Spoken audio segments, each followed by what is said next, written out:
Welcome back, guys. What you're about to listen to is an episode of the Four Fires podcast that was recorded at the local area director retreat down in Gulf Shores, Alabama, back on February 16th or 18th, 2024. If you're wondering what a local area director is, that's a man who's volunteering his time to join in with the Four Fires nonprofit and help us build the army of four-dimensional men in the city that they live. If that sounds interesting to you and that you might want to join in on that team of local area directors, send me an email at info@four-fires.com. You can also find that email in the description. What we're going to be talking about in this episode is the physical fire. So I hope you enjoy it. Be sure to share it with someone you know and live intentionally. Welcome to the Four Fires podcast, where we talk about winning in all four of the essential areas of life.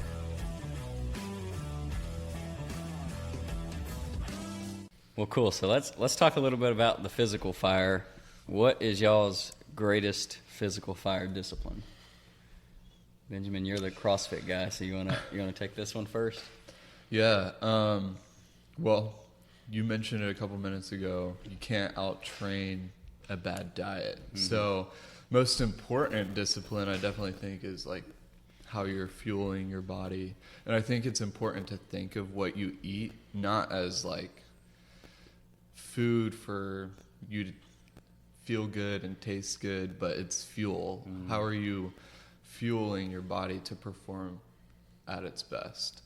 Because if you're eating all that junk, it's just going to make you feel bad, and you won't be able to perform to your fullest potential. But yeah, I mean, I think discipline is really important when it comes to the physical fire, and consistency, because there's a lot of days where I wake up and like I don't want to go to the gym, or like it just seems like that's every day for me. Every day when I wake up, I'm like, I have to decide before I go to sleep that I'm going to the gym. Yeah, it's just like, man, I'm not really feeling it. But it's not about like how motivated are you to do this necessarily right now. You got to stick to the discipline. And over periods of time, you will see the results. Like, I know I wasn't an athlete growing up. I didn't really work out at all until about 3 years ago. I just was kind of fed up with where I was at. And so I started just showing up consistently. And I've seen massive changes and improvements. And so just be consistent. And don't compare yourself to others. That's good. I mean, my greatest is still very bad in this fire. My greatest is nothing I did. It's just finding a gym that had a cool little daycare kind of play area that my 2-year-old loves to go to. I mean, because then I get to hit all. So I give my wife a break from having two. I go to the gym. He has a good time. It all works out. Yeah. It's just a matter of, we talked about as men, we tend to put all our logs in the professional fire. Just goes back to how are you prioritizing this? You have to make it a priority, whatever your structure is. I played sports in college. At one point, I could lift a horse. Mm-hmm. Great. And then I took an 8-year hiatus because I hit the books and got fat, got nasty. And relearning that has just been the thing. So I had to identify it, which is the Four Fires has helped me identify that. And then figuring out a way to make that a part of, like we talked about, your discipline in your everyday life. It's just making it a habit. Mm-hmm. We're not going to talk about my food consumption because it's we're working on that. Yeah, if we're in our assessment, it starts with a negative and then whatever number you want to put on there. So yeah. I heard you say something earlier about a dirty chili cheese dog. Yeah, that was the heat of the hot tub outside. Yeah. What I heard was like your greatest physical fire discipline right now was just intentionality of finding the gym that has childcare so that you can go work out and prioritize that time to work out. So that's good. Just choosing to do it. Like, this is something I need to do. I'm going to figure out how to do it. I feel like the thing that helps me most in the physical fire, it's easy to do it at first, and then the discipline is required to actually hit it. But for me, what helps me the most is actually setting a goal or having some sort of event or activity that I'm training for. So like this year, I have a goal. It's a far-fetched goal. I've got to add 45 pounds to my bench press, but I want to bench 315. So that would be really sick if I could bench 3. That's just a goal that I have. So setting a goal for myself is just something I feel like it's kind of like what you said about the professional fire. It's like, what are you trying to accomplish in the physical fire? And the second question, we'll kind of get into that a little bit, like what's your motive? But just for me, a discipline that helps me in my physical fire, like I guess sort of stay motivated and just because I'm naming this clear vision of what I want to be able to do. It's not necessarily, I know that I'm going to look good. If I can bench 315, I'm probably going to look physically well. But I'm more concerned with the performance that I want to be able to do. I want to be able to do something more than I care about how many abs I can see. Now, I think that will be a byproduct. It'll be like, that will be there because of the other goal that I'm trying to hit. But I think, just to sum it up, setting a goal for myself of what I'm trying to be able to do, whether it's bench 315 or run a mile in under 6 minutes or whatever it is, like just that's for the Army Combat Fitness test coming up. Trying to get that mile time down. But so anyway, that's my thing. I'm just setting a goal so that I know I have something that I'm working towards. It's not just like, all right, I got to go to the gym again today, like I did yesterday. Like I'm going there with a purpose. That's my greatest question. discipline. When you were playing sports, I noticed there was a distinct difference. Programs and schools that I would go to, was any of it ever goal based, or was it here's your 3, 4, 5 day a week workout? It was more of that. Yeah. More just like, we have to work out because we're athletes. So let's do a little workout. Did you feel like it was lacking in some ways, being that there? Yeah, there was never. It was just, we work out because we're athletes. There was no like, let's try to hit this goal. It was just, we have to go 4 days a week. Coach says it. Yeah. We have to go. And I am way stronger now. I don't know if that has to do a little bit with age, but I'm putting way more muscle on now at 24 than when I was 19 and 20. It might have to do a little bit with rest and recovery, because when I was playing baseball, it seemed like I was just running on empty every day. It's like I couldn't eat enough. And it was like we'd practice for 3 hours and then go work out for an hour. And my body was just kind of like always fatigued. And it was like, now I go try to lift as heavy weight as I can in the morning, and then my body is recovering all day while I'm sitting at my desk at work. So there's like really hard strain where I'm tearing down my muscles, and then there's the opportunity for my muscles to build back and rest. So maybe that has something to do with it, but I think there is something real or something true about man strength, and I think maybe I'm getting into that. Like biology says that like the male body actually like peaks at like 33 or something. Is like, God, I hope so. Yeah. It's like if so like I always had a goal, or still have a goal, of like, I don't want my college career, or definitely not my high school career, to have been my peak performance physically. Yeah. Like I want it to keep going up based on what biology says about like the male body can actually keep improving until about 33, I think was the number, and then naturally it's going to start sloping off. And then Alan calls it you're just trying to keep the nose of the plane up once you start falling, because naturally you're going to start declining. Yeah. But so yeah, that answer your question about yeah. So for me, just naming a goal, something I'm working towards, is what helps me get up in the morning. Like, oh yeah, I'm trying to add a 2.5 to my lift today. Yeah. Another 2.5 pounds. Yeah. I know the physical fire for me before I ever started working out was kind of intimidating. Just like getting started, not really knowing what to do, because I had no idea like how I should train or what good form was, all those types of things. So, I mean, I would just encourage anyone who's struggling with that to like just start moving, because ultimately movement is medicine and it's going to help your body.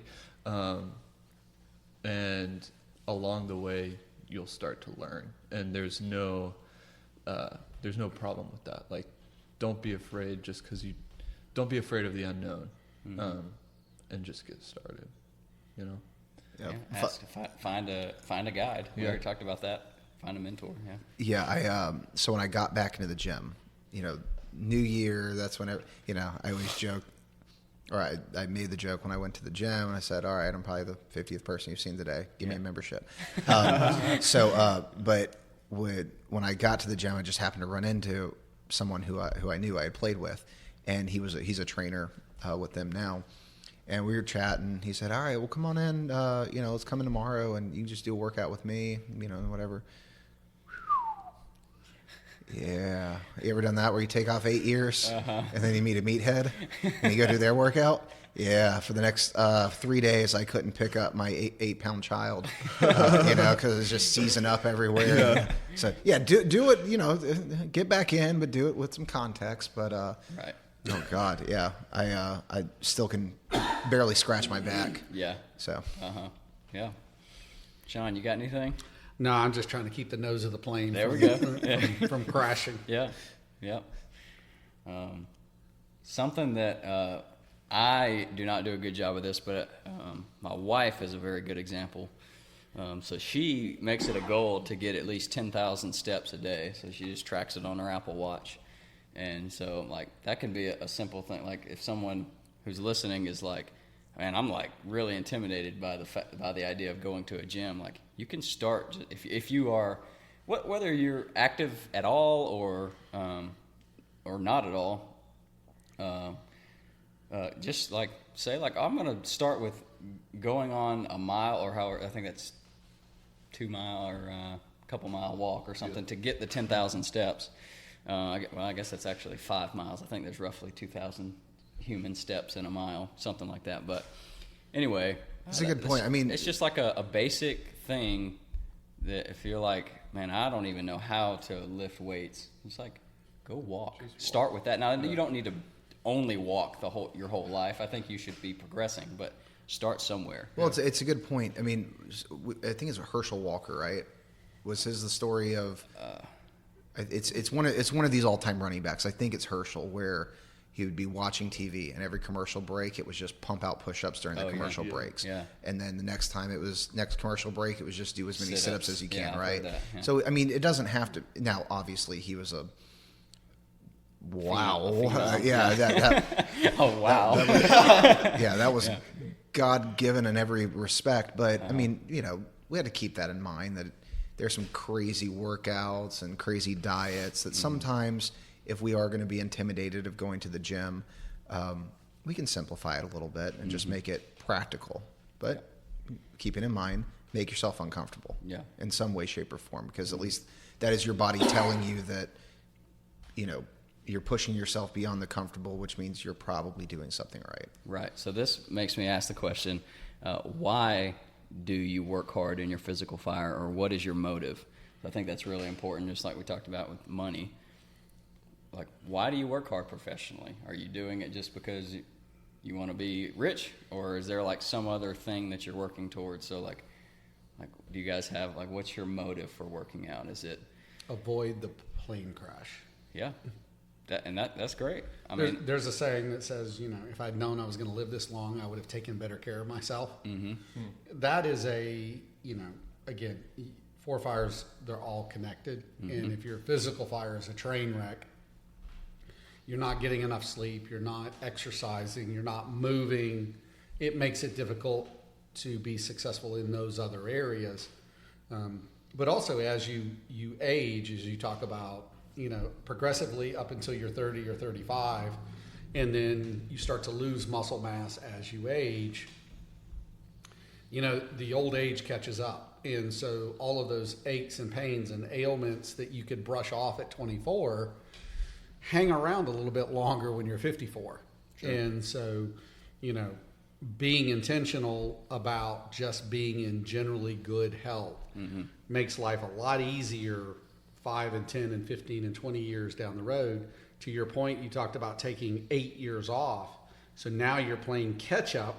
It would have been just so much easier to have maintained for those 8 years versus now coming back and going, I'm in essence starting at zero, and I'm having to dig all the way back out from where I've let myself go. I think about it, one day a week I guarantee you would have made all the difference in the world over those 8 years. Investing in retirement from when you're 24 is, you're going to be a lot better off just investing a little bit over my whole life rather than if I didn't start until I was 54. And then you're like, oh man, well, I got to start putting and then you're almost like too far gone. But also investing in your health. Right, exactly. Right? Same idea. Investing in your professional, but also investing in your health. Right, just a little bit over a long period of time. Yeah, that walk, you're walking 10,000 steps. You're rucking 1 or 2 days a week. You're in the gym, even just maintaining existing muscle mass. I had a conversation with a guy, and he said, part of my physical goal is I want to be flexible. So he's like, I want to stretch. He's like, I want to be able to get on the carpet and roll around and play with my grandkids. And so I need to be flexible to be able to do that. And so he was like, I'm stretching 3 days a week where I'm like taking 30 minutes at night and I'm like sitting on the floor trying to touch my toes, like stretching. I was like, wow, that is beautiful. Because this guy, like his motive is, I want to be physically wealthy so that I can enjoy my time with my grandkids. And I was like, oh, that's a heartfelt motive for me, because I don't have kids yet, but I can't wait to be a dad and then a granddad. I just grew up in a big family, so I love family.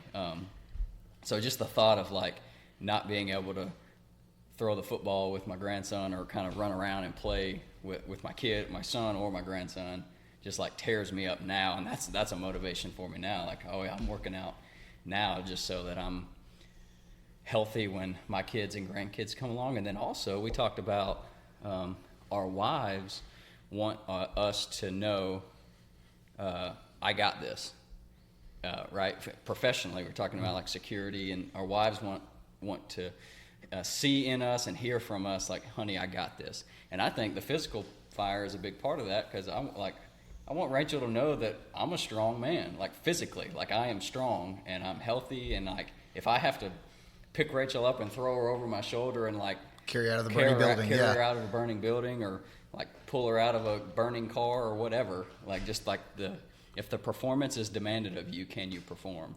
And so I think that's a big motive for me of why I work out.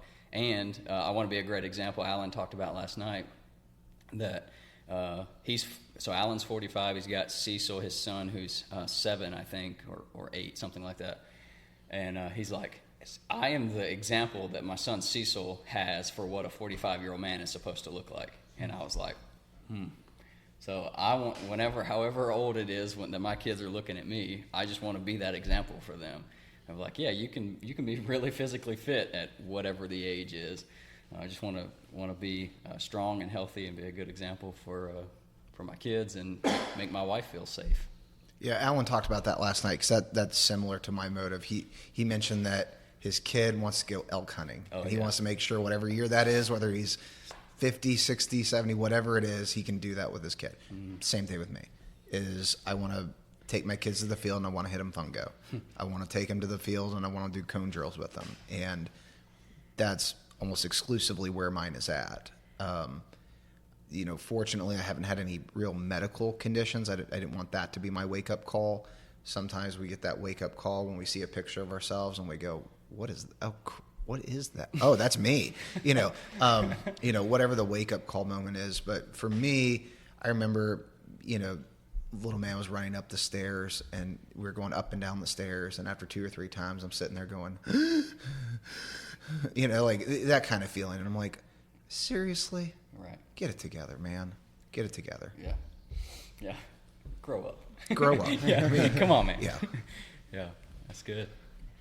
Yeah, I think there's kind of like inherent value just in health and fitness. And I think the Bible kind of acknowledges that when it talks about how Paul is saying there's some value in physical training, but how much more value there is in godliness. But I mean, in that passage, he's acknowledging the value that there is in health and fitness. And so I think like the benefits of being healthy are obvious. Like you're able to do more things with the people that you love. You're able to serve more people because you have more capacity to be able to do those things. But also, I mean, and kind of going along that, you're reducing the risk of decrepancy, where you're not going to be able to do those functional movements of being able to, when you're sitting on the couch and you've like sunk down into it, not being able to get back up, or your legs muscular enough to stand up. So like just having that strength to be able to do those functional things is important. And so and I think there's a pretty easy connect here between physical and purpose, which is if your purpose in life is well cemented, then we don't know whether we're promised tomorrow. We could all die of a heart attack tomorrow, get hit by a Mack truck, or the plane could crash, right? But physically, we don't have to all but guarantee that shorter time slot that we've got, that finite time we've got on Earth. We don't have to guarantee it's completely finite. We can do what we can to elongate our time, or at least attempt to elongate our time. And if the more time we have on this earth to do great things, to impact the people around us, to, be good men, be good leaders, be good emulations of Christ-centered human beings, well, the more time that we can do that, the better it is. And we at least help our chances of spending more time on this earth if we are physically with it. Yeah. It's all 4 fires, but specifically with the physical fire, a lot of the time when I don't get up in the morning, get out of bed and go to the gym, or when I just like, man, I'm going to eat this Reese's cup and I'm going to eat this pizza or whatever. And you can't have those things in moderation. Like, you're not going to die if you have a pizza. But in the times when I'm doing things just because I'm like, oh, it's hard, like this feels good, I love the passage of Scripture. Paul writes in 1 Corinthians, I think it's chapter 13, and one of the verses says, when I was a child, I thought like a child, I acted like a child, I reasoned like a child. But when I became a man, I put aside childish things. And so I'm like, yeah, I'm a man. So for me, there's the attitude of like not being emotional when it comes to eating or not working out, because it's like, oh, that's like, it's hard to eat, be healthy, and it's hard to go work out. We're just like, well, that's being emotional in that way is acting like a child, because a child, like you said, just wants to watch Power Rangers and bring me a juice box. like the child, when I became a man, I put aside childish things. So I do what I know I ought to do, not what I feel like doing. So that's just for me personally, just some like scripture that adds to what is my motive for the physical fire. So I'm a man. I don't act like a child. Well, guys, I thank you for all of your words of wisdom, and I hope that the listener got something out of all of this. And so this is, again, we're down at the local area director retreat. This is the first one that the Four Fires Nonprofits ever put on. And so Benjamin, Tyler, Sean, I appreciate you guys being here. And if any of you listeners out there are curious about what it means to be a local area director and be a part of the Four Fires tribe and help us build the army of four-dimensional men, and you want to live into the Four Fires yourself, click the link in the description and join the Four Fires tribe today, and send us a message in the tribe and get in contact with the tribe admin or me, Jeff Rice, in the tribe. Send us a message on social media, and I'd love to get in contact with you about you becoming a local area director, or you just joining the tribe or getting a fire circle started to help us build this army of four-dimensional men. So thanks for listening, and we'll catch you on the next episode of the Four Fires Podcast.